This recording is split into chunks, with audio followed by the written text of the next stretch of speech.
So, welcome to December and happy holidays, everyone. I have a really special guest with me today. I'm Christina Kishimoto, CEO of Voice for Equity. And with me today is Teresa Chaulk. And Teresa Chaulk is superintendent in Lincoln County School District in Wyoming. So, welcome. Thank you. I'm happy to be here. So I'm thrilled to have this time to talk with you. We have been doing actually some work together. We can talk about that a little later. I like to talk about your school district and your leadership and all that you've been kind of experiencing in your role in Wyoming. Very exciting to talk to someone from the rural side of the house. We know that most of our districts in the United States are rural schools, although most of our students are concentrated in urban areas. So I am sure that Lincoln County is very special because you've been there for quite a long time. Tell me about how long you've been there and tell me a little bit about your district. Yeah, so I've been in Lincoln County School District #1 since 1998. So this is my 26th year. I started as the special ed director and curriculum director, but it's my 17th year now of superintendent. When I moved here, we had 950 students, and now we're down to about 600. So we've been decreasing in enrollment, not increasing. But so my school district, we have 3 buildings with 3 schools. We are rural. We're 45 miles from any other school. I like to say we're 86 miles from a Starbucks and 50 miles from a Walmart. But so yeah, we have good students. We have great kids. We offer a lot of programs. We almost always have a trustee earner for the UW scholarship. We have great teachers and we have a great community. Well, I think that's what makes, rural school districts so special, right? It's a more intimate community, and there is a lot more sometimes flexibility for the kind of things that can happen because it's this more intimate community. Tell me about what's kept you there for that long. You've been there a long time serving as a superintendent. There are so many opportunities across the nation. There's obviously something keeping you there. Well, I guess my first and foremost reason for staying is personal. Family. I wanted all my children to graduate from Kimmer High School. So, and I'm very supported in my community. So the support and just giving my kids a stable life was the 2 key elements that keep me here. And then my children are still in Southwest Wyoming. One's in Kimmer and 2 are in Rock Springs. So the geographical location works for me. And I say as long as they'll have me, I'll probably stay because it's a board decision.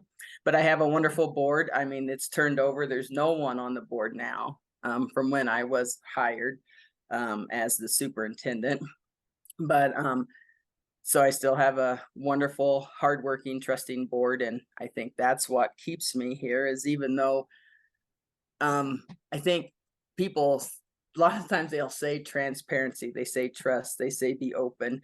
But I do believe I have that with my board. We kick around the good and the bad, and we're honest with our feelings and what's going on.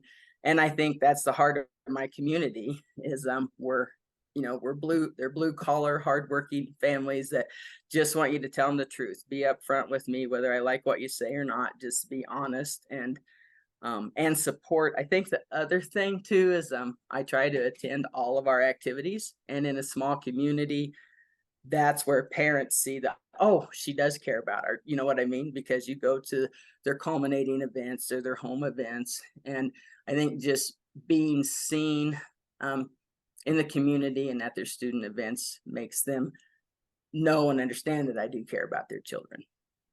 But certainly the environment that you're describing is very different sometimes from our urban corridors that are very political and very contentious and short-term superintendents. So it's really refreshing to hear that there is longevity in some spaces, and actually in a lot of spaces. And that story is just as important to share. I think also the part that you shared, that you're making a choice around the community you're in and where you're raising your family, or where you've raised your family, and the fact that that was important to you. Those are decisions we make as leaders all the time, right? We have to take care of ourselves. At the same time, we're taking care of a community.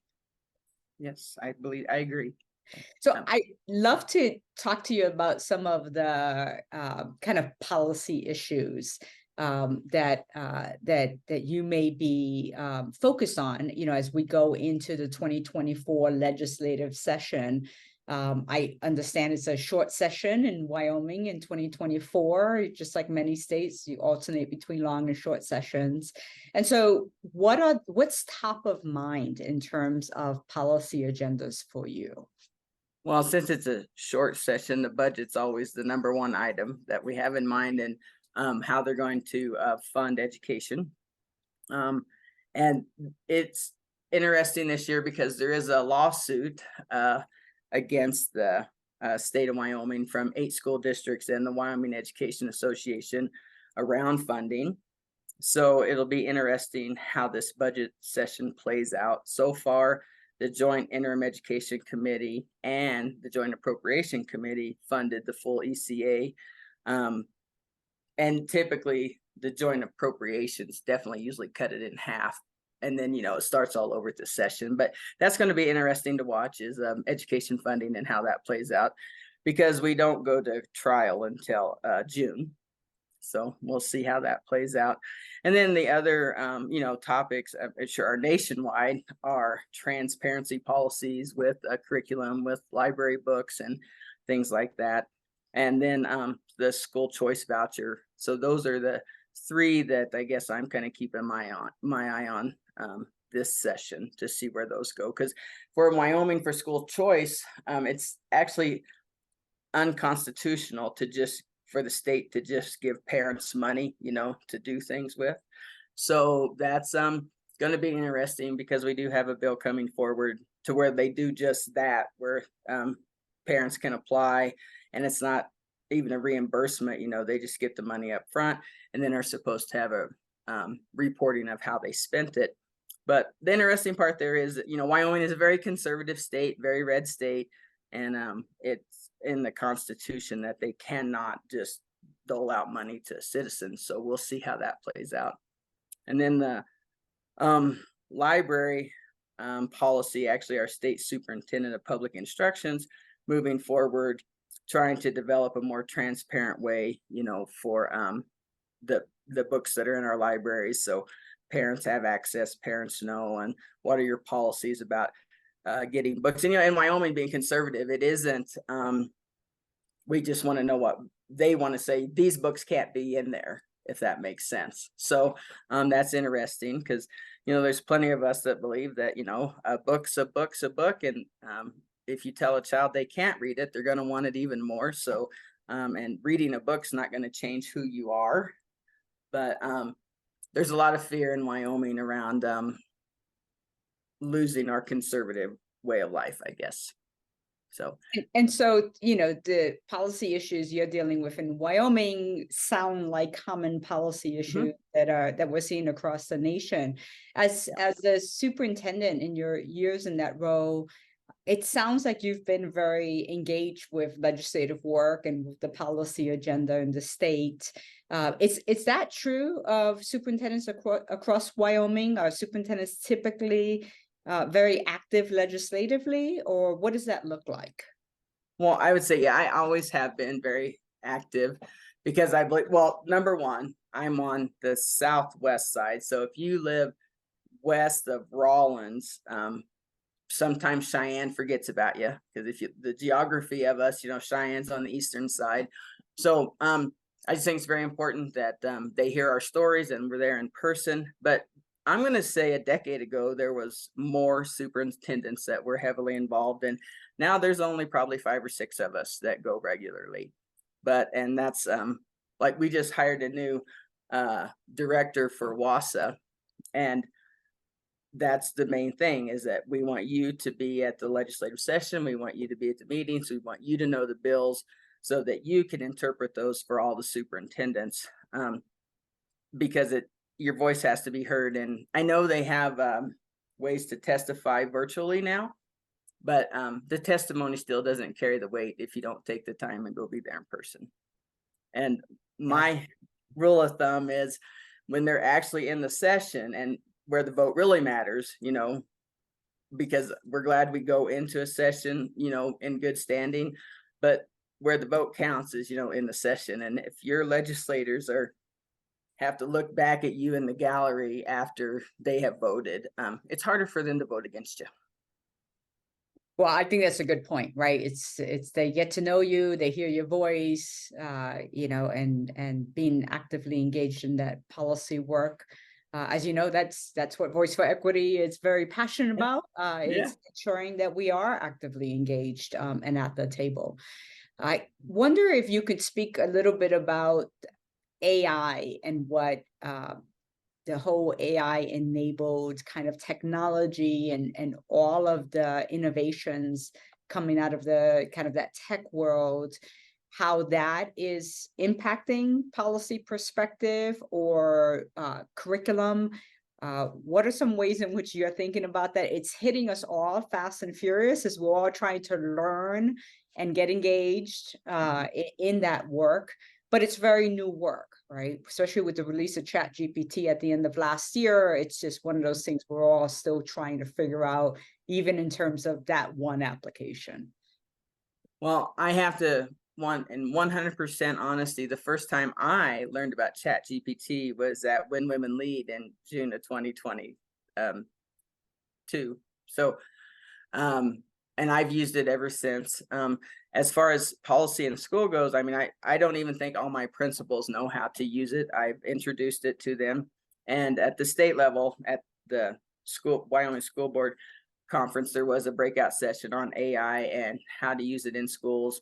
And it was led by 2 superintendents, and the room was packed. So I know that there's interest in AI.